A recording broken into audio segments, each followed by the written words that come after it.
Well, I didn't video this because it was a process and I just kind of wanted to get it done. I had to move my wood stove off the hearth there. I've broken up some of the tiles, but some were broken before we started the project. What I'm going to do is build a new hearth, raise it up a bit. I had to move this very, very heavy wood stove. What I did is jacked it up with a floor jack, and I found some tubing that I cut, and I rolled it on the tubing. I have 3 on each side so I could rotate them through.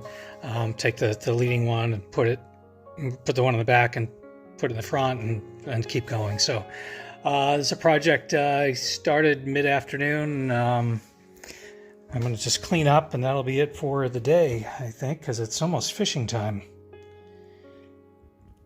And we all know how important fishing time is.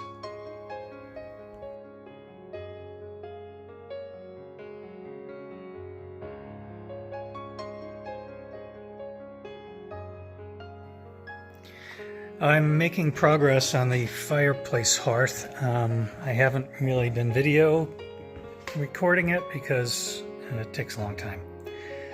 Oh, there's my mountain monkey behind me.